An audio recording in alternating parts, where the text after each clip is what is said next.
Petunia, I'd write if I were you. Make it clear that you approve of the use of extreme force in this boy. So day one of Harry Potter being a teenager, and he immediately ups the sass.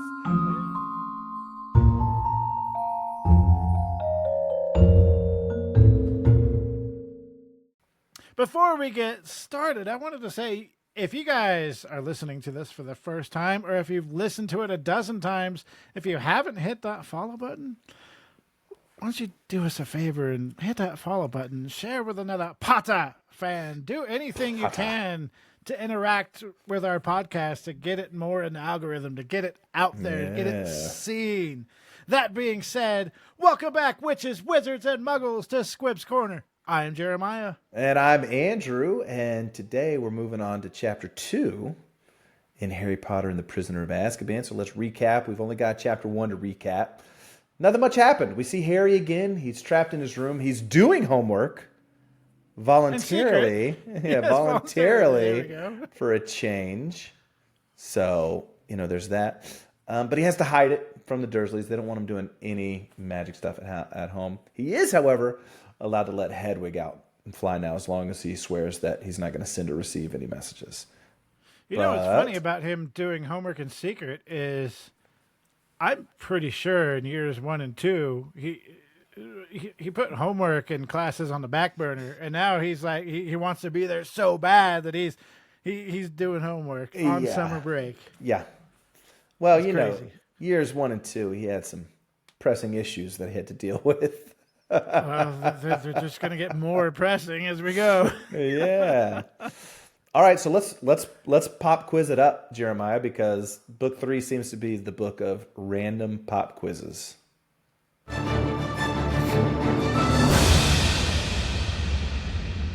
Everybody listening, we have never had a pop quiz on a recap. This early in the book. And everyone listening and or watching will judge you if you get this wrong. Oh, crap. So if I get it wrong, you're going to judge me? Or should I say, when I get it wrong, you're going to judge me? This is a two-parter. In Chapter 1 of Harry Potter and the Prisoner of Azkaban, Harry turns 13 years old. When is Harry Potter's birthday? July 31st. Yes. Harry Potter receives 3 presents for his birthday. What are those 3 presents? Man, the only one I can remember is a broom servicing kit. Okay. That's for one. Literally all I can remember. And then 1 for 1. Sent him the Monster Book of Monsters. Okay, 2 for 2. And Ron, man, we did this 2 days ago. Very recently. So Ron sent him Sneakoscope. There we go. 3 for 3, baby. Yeah. Hey, it's very, very rare. That was beautiful. All right, Andrew, I got one for you.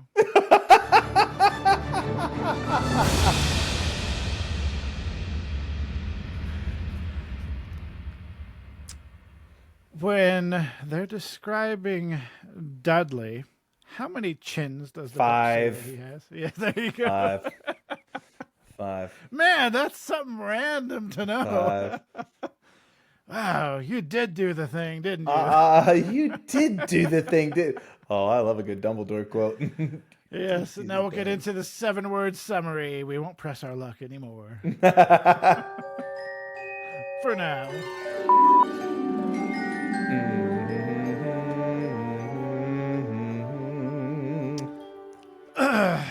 My 7-word summary is going to include a beep when I edit. The biggest thing of this book, or this chapter, Vernon's sister, Aunt Marge, is a jackass. Yes. She's, dare I say, worse than Vernon? Oh, yeah. Like, she's just... and the way Jim Dale plays her voice... Ugh. Like, the more she's drinking, like, the worse her voice gets, and I love it. Yes. He did great. Okay. My 7-word summary.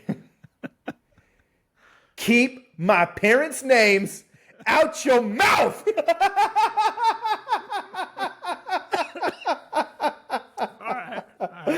So we both had great 7-word summaries. I mean, it had to be, if the chapter is called Aunt Marge's Big Mistake, the 7-word summaries are going to be Marge related. I mean, that's that's it. No, it's great. So we'll get into the 7 chapter notables, which you can't see. Which I can't see. This is new. Yeah. I think it might be funner. Number 1, Funner? World. I mean, sure, yeah. More fun? Sure, more fun. You want me to be grammatically correct? Number 1, Wizarding World meets Muggle News. Okay, good. Yeah, number 2, Vernon Dursley setting the mood for Aunt Marge's arrival. He's the master at setting the mood for company.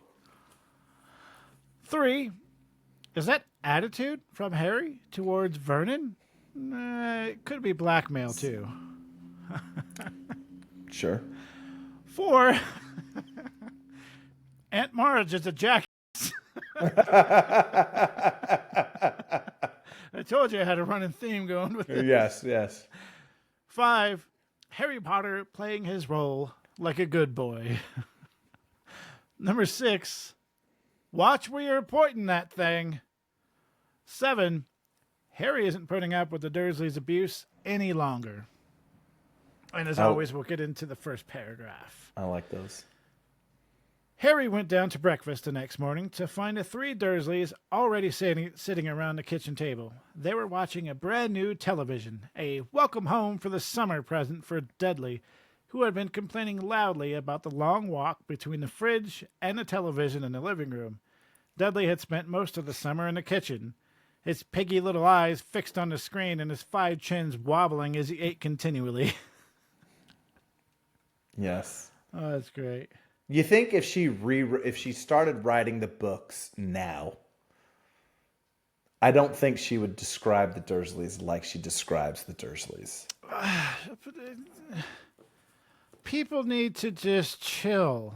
The one thing I don't like about the new reboot as of now is the Dursleys are skinny, and Hagrid isn't as wide as he is, and yeah. If you're going to keep true to the books, you're already like the Dursleys are in my opinion, one of the top characters, one of the main characters. Yeah. Yeah, I think the whole body shaming thing is really big. Like the play that I was just in, I sing a song about this woman that I'm in love with, but I'm not married to her, and anyway, so it's called The Woman Was Perfection. And it starts out, if she'd only been faded, if she'd only been fat, if she'd only been jaded or bursting with chat. But the director was like, I don't want you to say fat, so just say that. You want me to say, if she'd only been faded, if she'd only been that? Yeah, we don't want to make anybody. Yeah. Okay. People take offense to things too easily right now, in my opinion. But All true. But I have to say, with these first couple chapters, there is a running theme with the first 3 books, and Harry's at the Dursleys. Sure. And I think as we get darker and deeper into the series, the Dursleys sort of appear a little bit less. I was thinking about that today, and I thought, you know what? As important as I think the Dursleys are, I think that was a good idea to kind of fade them out a little bit. Sure. Yeah. Because it's like we get it. Yeah. As much as I like them, yeah. It feels like we're starting from the beginning every time we meet them. Yeah. First 2 books super important. 3rd book, not so. So I'm curious to see which chapter, because usually it's 4 or 5 chapters in with the Dursleys, right? Something like that. Yeah. So we'll go ahead and get into it. Still, there was no mention of Harry having another birthday. Of course not. See, Vernon was sleeping. What did you say? It was 3 a.m. in the morning or 1 a.m. in the morning. 1 a.m., yes. He hadn't had time to forget Harry's birthday, but now he's had plenty of time. Now he's had plenty of time. But we quickly find out that someone has escaped from prison. Notice I just say prison. Considered armed and dangerous, they call him Black, but we know him as Sirius Black. Chapter notable number 1, Wizarding World meets Muggle News. So, curiously enough, and you could call this a spoiler alert, but I think everyone knows who Sirius Black is. Well, he's a wizard, and this is being broadcast across the Muggle world. However, they failed to mention where he escaped from or any location as his whereabouts. But of course, Aunt Petunia seemed like she loved to catch him. She was already looking around, craning her neck. And we can get into this more if you want, or get into it later as it unfolds. As far as Petunia, as far as Sirius Black? Sirius Black. And in this chapter? Like the importance of him being on the Muggle News. Yeah, because it's a great callback. Yeah. It's a great callback in book 6. The other minister, I believe is the name. Yeah, I can't. It's the name of the first chapter of book 6. The other minister. And I like to point this stuff out because this might. I think this is in the movie. We can get into it now. On the news.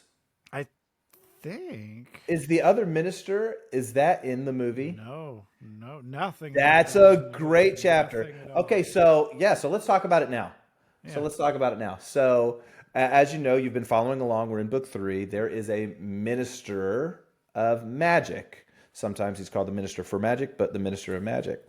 So in book 6, the very first chapter is titled The Other Minister, and the minister of magic actually meets the prime minister. He goes to the prime minister of I guess it was Great Britain at the time. I don't know if it was the United Kingdom at the time. This would be early 90s, so I'm not sure. Yeah.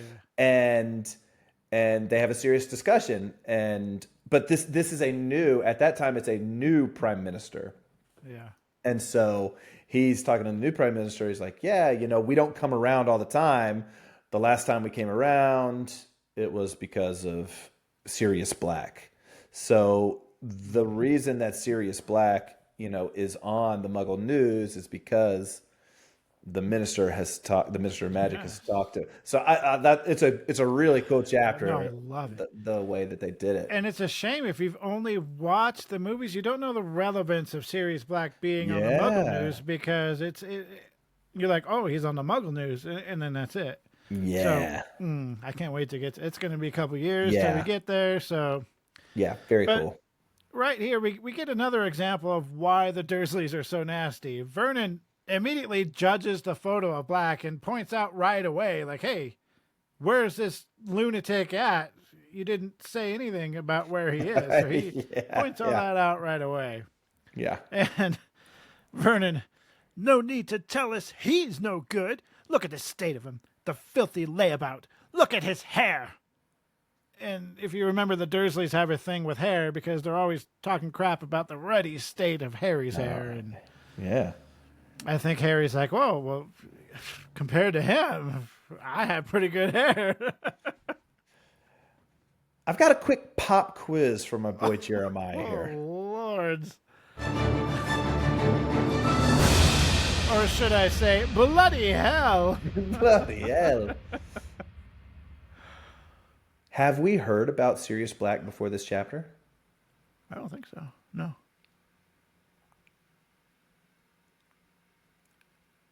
I'll give you another guess.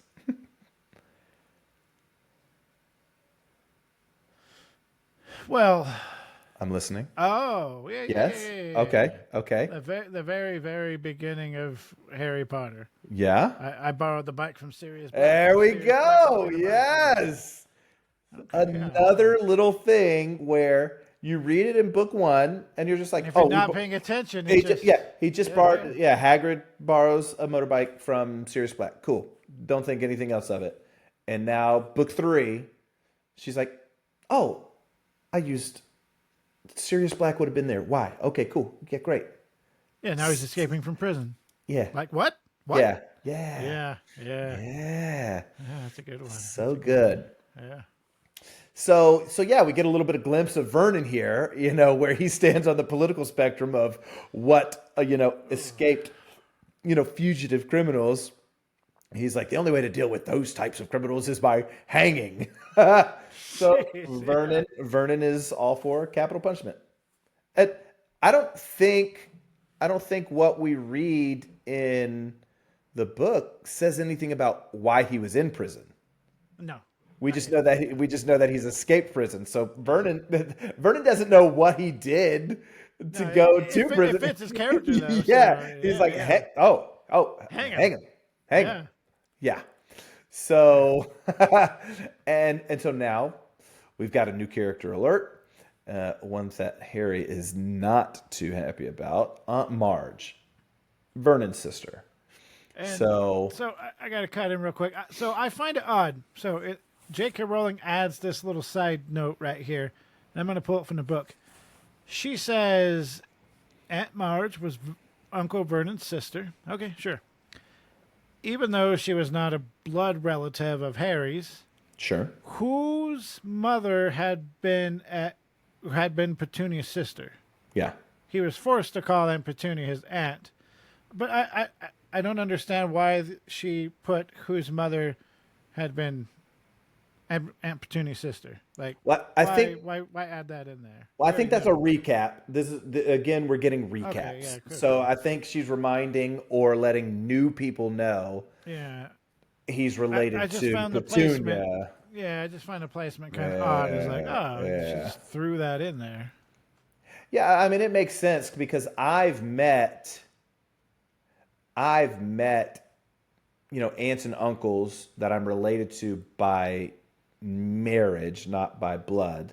And Yeah. I've met their like siblings and I never referred to them as aunt or uncle. My It son was has just plenty of aunts and uncles that are of no relation to anybody in the well, family. I was about to say, Yeah. I do have some aunts and uncles that we're not related to. You just grew up; they were parents, Yeah, for their parents. So yeah, my mom's sister's daughter, my cousin, I used to call her mom like a cousin or aunt. sure, And she just answered to both Yeah. of them. Yeah, it's like, yeah. yeah. So the book describes Aunt Marge as living in the country in a house with a large garden. She breeds bulldogs. She's rude. She's large. She's beefy. She's purple-faced with a mustache similar yet not as good as Vernon's. So you know that she's a Dursley, right? You know that she's a Dursley. Yes. Especially when she opens her mouth. Oh, Yeah. Yes. And let's see. She has a stick, right? She has a stick that she'll swipe you across the shins. Especially Harry, if he's beating Dudley at something, she'll hit him in the shins with her walking stick. And she'll give Dudley amazing presents. She's obviously not going to give Harry any presents, but instead of a present, she will give him dog biscuits. Yeah, she's a Dudley, all right. She's Or a Dursley. Oh, she's a Dursley. And if Harry happens to step on one of her dog's tails, which he did, she'll let the dog try to attack Harry all night long. She won't call the dog off. And Dudley loved that. Dudley loved that. Yes, of course. Very much. But, okay, so now we're getting to one of the good parts because, Harry's a wizard, of course. What? I know. Oh, spoiler alert. Oh, sorry. If I wouldn't have read this chapter, I would have never known. If you wouldn't have picked up the other 2 books, man. Or the first Sorry, chapter. everybody. Yeah. So, naturally, Aunt Marge can't know anything about him or his school. So Vernon calls Harry, being a wizard, an abnormality. Oh, that was good. That was a good voice there. That was so Jim Dale. That was so Jim Dale. Yeah, I was trying to do like the movie version before, but then I read Jim Dale. Then I was like, oh, it's kind of Kermit the Frog almost. So, of course, kind of like the chamber. You are. Right, you are. Kind of like in the Chamber of Secrets when the Masons were there. Vernon wants Harry to play his part. Chapter notable number 2, Vernon Dursley setting the mood for Aunt Marge's arrival. There's rules. There are three different rules. rules. Be nice to Aunt Marge. No funny business. And he is to tell her that he goes to St. Brutus's Secure Center for Incurably Criminal Boys, which is a school that Vernon and subsequently J.K. Rowling made up. And by the way, happy birthday, Harry. Yeah. Why would he choose? That's a long name for a school. We've been telling her that you go to St. Brutus's Secure Center for Incurably Criminal Boys. Yeah, that's a long name. Yes. Like, if I were Harry, I'd be like, I'm supposed to go to St. What? What did you say? Yeah, can you write that down for me? Because I'm going to have to write that down. Where is it you attend, boy? St. Brutus's. Secure Center for Incurably Criminal Boys. Yeah. So I love this part, right? So Uncle Vernon gets up to leave. He tells Petunia that he has to go, and he asks Dudley if he wants to go with him. Obviously, Dudley's like, no, why would I leave the kitchen? There's a television in it and the food. I'm staying here. But when Vernon walks out, Harry remembers about the Hogsmeade permission slip. So remember, Hogsmeade, in the letter that Harry received, his Hogwarts letter, there was a permission slip for third years and older to be able to go to Hogsmeade a few Saturdays per term. Yeah. So, and that's an entirely wizarding village. So Harry really wants to go to it. Yeah, it sucks to be the kid that's like, he's just left out. Yeah. And you're like, oh, man. Yeah. So it happens to my son sometimes. Like, he'll get left out of stuff. And I'm like, I knew nothing about this. You didn't tell me about this. Like, you got to tell me things. Oh, that's brutal. Yeah. It's like, I don't know what's happening at your school. You're there. Yeah, you got to tell me. So Harry's like, okay, I need to go ask Uncle Vernon to sign the Hogsmeade permission form. So he runs up the door behind Vernon, and Vernon's like, I'm not taking you. And he's like, and Harry says, like I wanted to come. Love the clap back. That's great. So day one of Harry Potter being a teenager, and he immediately ups the sass. Immediately. It's like, dang, you didn't said you went through puberty yesterday. It just said you turned 13, cuz. Like, dang, calm down. So Harry asked Uncle Vernon to sign the note, and it went about as poorly as you think it would go. So here's the dialogue. We'll do this. I need you to sign this permission form. And why should I do... What the hell was that? Uncle Vernon going through puberty. And why should I do that? Because it'll be hard work pretending to Aunt Marge that I go to St. St. Brutus's Secure Center for Incurably Criminal Boys. Exactly. It's a lot to remember. I'll have to make it sound convincing, won't I? What if I accidentally let something slip? You'll get the stuffing knocked out of you, won't you? Knocking the stuffing out of me won't make Aunt Marge forget what I could tell her. But if you sign my permission form, I swear I'll remember where I'm supposed to go to school, and I'll act like like I'm normal and everything. I like how and everything. and everything. Right. I shall monitor your behavior carefully during Marge's visit. If at the end of it you've toed the line and kept to the story, I'll sign your ruddy form. All of this right here shows the progress that Harry's made sticking up for himself, I think, living there Yeah. And you know what? Vernon's a businessman. Yeah. It's all about contracts and progression. So Harry's like, yo, I need this permission form signed. You need me to act normal and everything in front of your sister. Let's do this thing. And so I think Vernon's like, okay, yeah, don't mess this up for me. So, since being at Hogwarts, obviously year 1 and year 2, Harry's grown a little bit. But I don't believe for a second that Vernon was ever going to sign that Hogsmeade form. No, not a chance. Not a chance. How can I get you to shut up? Yeah. Fine, I'll agree. Yeah, exactly. No. That whole dialogue was great. I had to put it in. So good. So, Harry, he wanted to. I think what did he actually say? I want to Well, do if the I'm thing gonna act, proper. yeah, if I'm gonna act like a Muggle, I might as well start now. Yeah, yeah. And so he hid everything to do with school, and even sent off Errol and Hedwig to Ron's house so he could play his part correctly. Oh, and she gave him that look. Hedwig gave him that look. I was taken aback when Harry told Errol to rest next to Hedwig. I thought Hedwig would have gave Errol some attitude because she does in later book or later chapters. Or I know Hedwig Pigwidgeon. gives. Yeah, she doesn't like Yeah, yeah, Pigwidgeon. yeah, Yeah. Errol, I think she just feels bad for him. You're like, if you send that owl out the window right now, I'm gonna peck you. he's just gonna fall down, and I'll have to Yeah. nurse him back to life there. So after he puts all his stuff up, bam, Aunt Marge was there.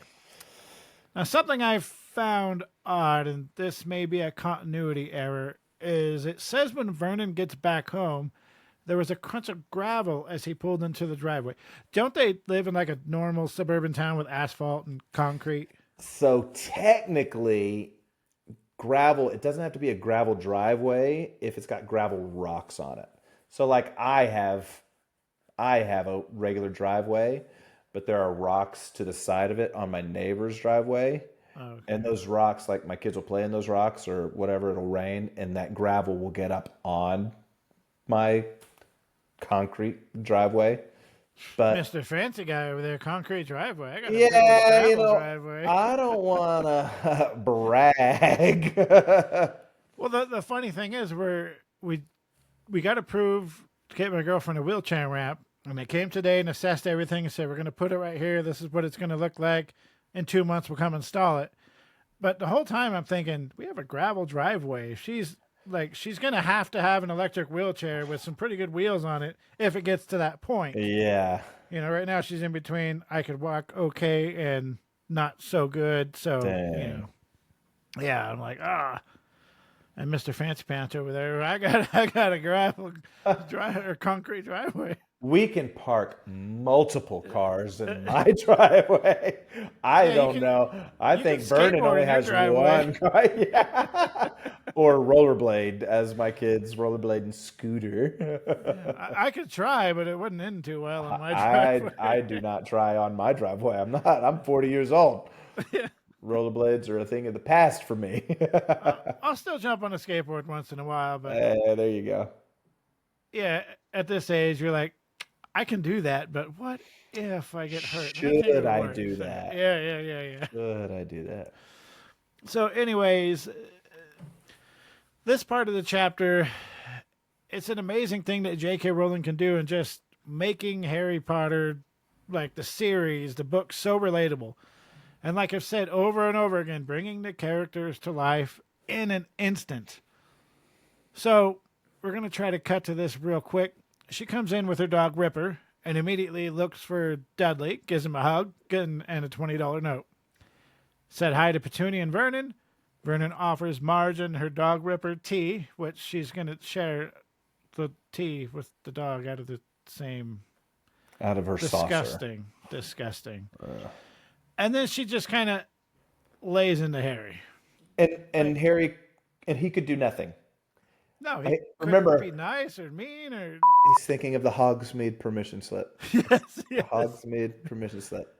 Well, and So he's thinking, isn't he also thinking of the he's like quoting the broomstick, the broomstick guy. like he's in his head, he's quoting it. So Yeah. now we get to chapter notable 4 and chapter notable number 5. Aunt Marge is a jackass, as Jeremiah so eloquently stated earlier. And Harry Potter is playing his role like a good boy. Let's roll the dialogue. Yeah. Let's see if I could do Aunt Marge. Still here, are you? Yes? Don't you say yes in that ungrateful tone. It's damn good of Vernon and Petunia to keep you. Wouldn't have done it myself. You'd have gone straight to the orphanage if you'd been dumped on my doorstep. Harry tried his best to be polite and gave her a smile. Don't you smirk at me. He can't do anything. I can see you haven't improved since I last saw you. I'd hoped school would knock some manners into you. Where is that? You send him again, Vernon? St. Brutus's Secure Center for Incurably Criminal Boys. I see. Do they use the cane at St. Brutus's, boy? Yes. All the time. Have you been beaten often? Oh, yes. Yeah, loads of times. I still don't like your tone, boy. If you can speak of your beatings in that casual of a way, they clearly aren't beating you hard enough. Petunia, I'd write if I were you. Make it clear that you approve of the use of extreme force in this boy's case. Now, keep in mind that this is the first time that we're meeting Aunt Marge. And as disgusting as the Dursleys are to Harry, Aunt Marge seems to take it up a notch. Now, it tells us in the book, I don't know if we go into this, but Harry Potter, the last time that he's seen Aunt Marge was before he went to Hogwarts. I think they said he was like 5 or something like that. Yeah, it was before he went to Hogwarts. And so to everyone's surprise, Vernon actually changes the subject, which didn't last long because Marge is Marge. So there's no more tea. Marge is now drinking quite a bit of wine now and getting a little more crass and rude with every sip. Yeah, so now she's starting to talk crap about Harry's bloodline, and it's obviously more aimed at Harry's parents. Now, Harry, he's trying not to lose control. Remember, he's thinking about the broomstick guide and trying to quote things in his head, and okay, I got the letter to Hogsmeade. However, the cup of tea that Marge was holding, it exploded. But luckily, she blamed it on her strong grip. Yeah.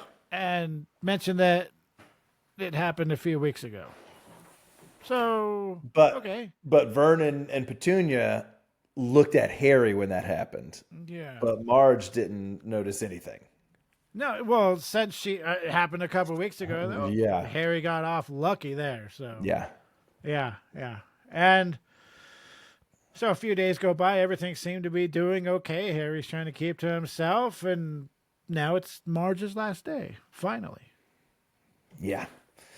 So now, in that scene, she had been drinking, and then now it's the last day, dinner happened, and he offers her a bit of brandy. And she had already been drinking that. She had already been drinking, yes. And Vernon, I like how she goes, oh, just a little, a bit more, a bit more. Yeah. That's the ticket. Yeah.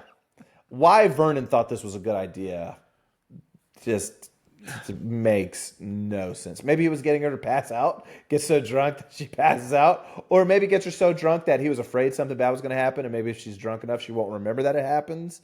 I don't know. At times, it seemed like Vernon, I know that he was scared that Harry would let something slip, but at times, like how terrible Marge was being, it almost seemed like he felt a little bad for Harry.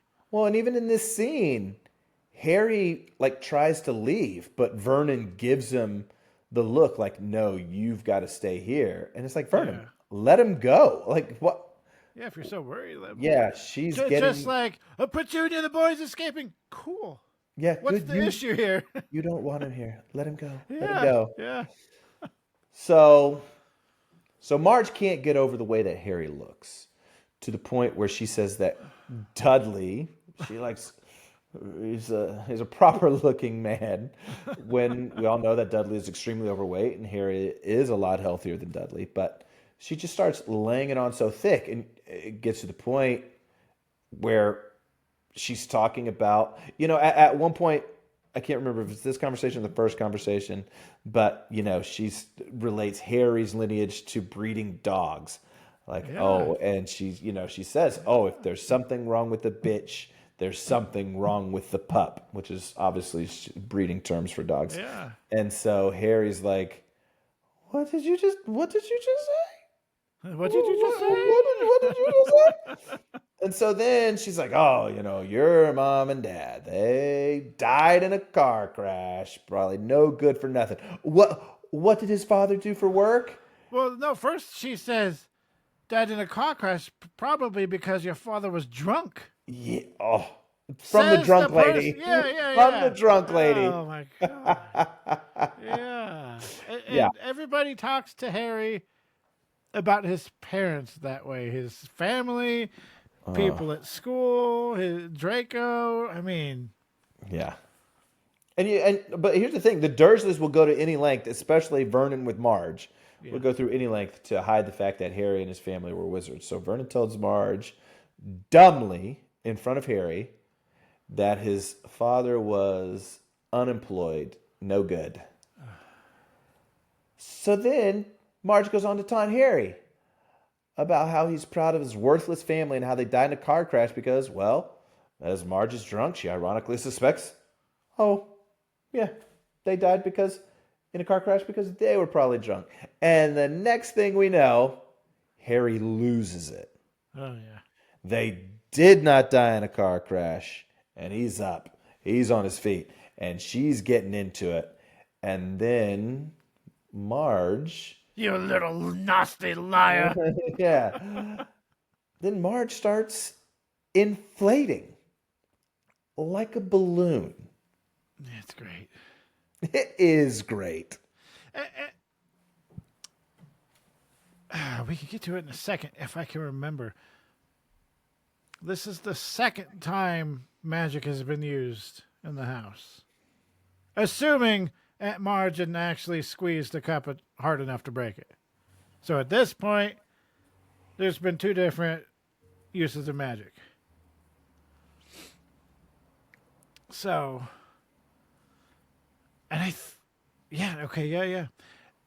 And as if this weren't enough chaos with all the nasty conversations going on, Vernon tries to grab Marge to bring her down to the ground because she's floating away. Her dog Ripper, I guess, thought that Vernon was trying to harm Marge, so he ran up and started biting Vernon. Harry does some wandless magic, so the third time magic's being used, and he opens up the cupboard, taking his trunk and goes upstairs, grabs all the stuff and goes to leave. And I gotta say, good for Harry.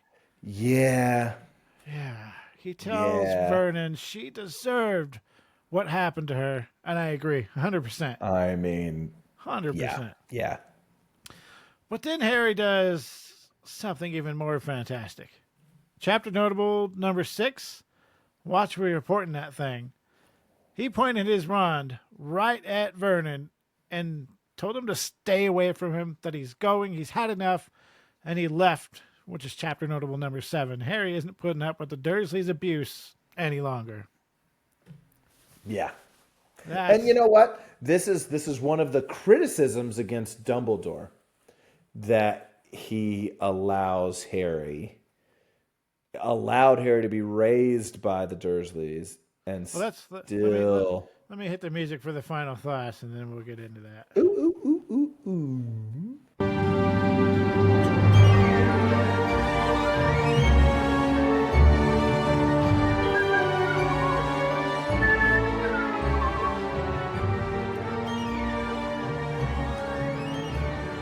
Sometimes I go, maybe we should change our music, and then I go, nah.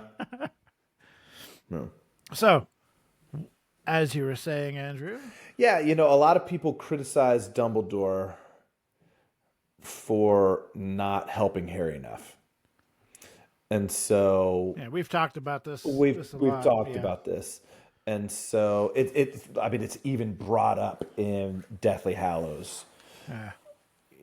Ron says, Dumbledore really didn't help us out here, and Aberforth says the same thing. And so, but to allow Harry to be raised by the Dursleys. Now we know if you really know the story, it's Petunia's blood, and as long as he calls that place home, that protects him from Voldemort.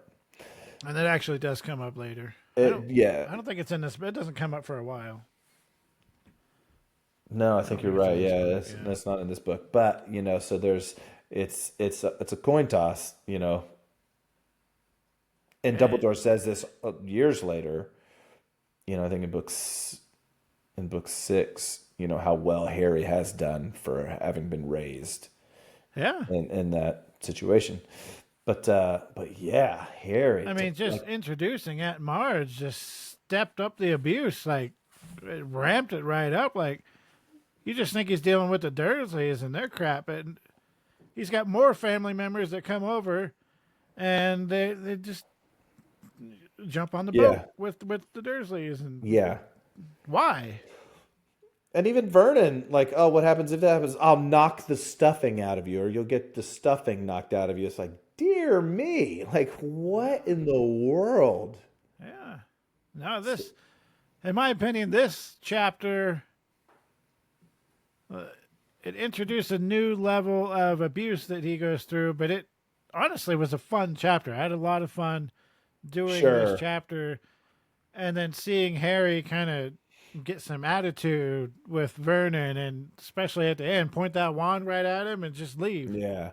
Now it sets up. My thought is, was the chapter always this aggressive, or did she have to go in and make it even more of a reason for Harry to leave? That's a good word to describe the chapter. Yeah. Yeah, because obviously the next chapter is great. The night bus is great. What happens before the night bus is great. What happens after the night bus is great. I really love chapter 3 of this book. So, but yeah, it definitely, no one blames Harry. Everybody can empathize with Harry. I'm out of here. Well, even in later books, like there's multiple people that's like, hey, if they, give you any crap, let us know. We'll be right there. At the end of this book, it happens. Okay. At the end of this book, it happens. So it's. God, you got to feel great too with people like backing him up like that. Oh. Yeah.